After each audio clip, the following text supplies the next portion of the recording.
Well, many Canadians are frustrated by the cost and quality of air travel in Canada. Those are the words of the Commissioner of Canada's Competition Bureau. Matthew Boswell says his agency will launch a market study to explore those concerns.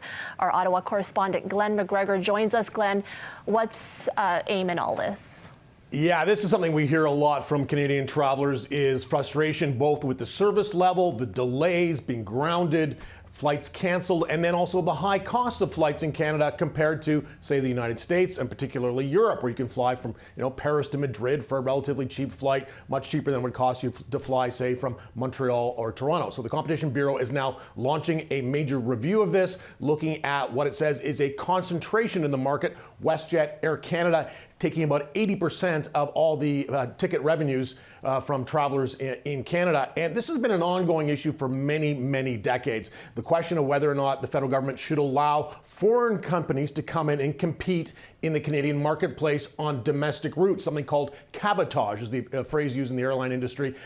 Airlines have always pushed back in Canada against that, saying that they are effectively subsidizing the cost of servicing remote communities. Very profitable to fly Toronto, Vancouver domestically, much more expensive to fly from Winnipeg to, say, somewhere in the far north. So they continue to service those routes, even though it costs them a lot of money, in order to have those access to those more profitable routes. And if they bring foreign competitors in, say Delta, United, let them fly within Canada, then those airlines wouldn't provide the same kind of service. So we're getting pushback to this, though, today from WestJet. WestJet saying that it doesn't agree with the idea of the study, saying it's doing all it can to keep costs down. It's very aware of the need for consumers to keep costs down. In their statement, saying the terms of reference for the study fundamentally ignore many of the key barriers that are unique to our country and are truly driving up costs for Canadian air travelers and reducing competition in Canada's air travel market. One of the things that WestJet cites in particular are airport fees.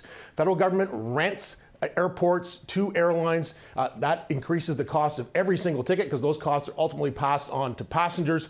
WestJet says it's time to end that, and it says it welcomes a review, but it wants it to look exactly at the kinds of causes that are really pushing up the costs, which they say are those kinds of fees, airport fees, other regulatory fees, and of course, taxation.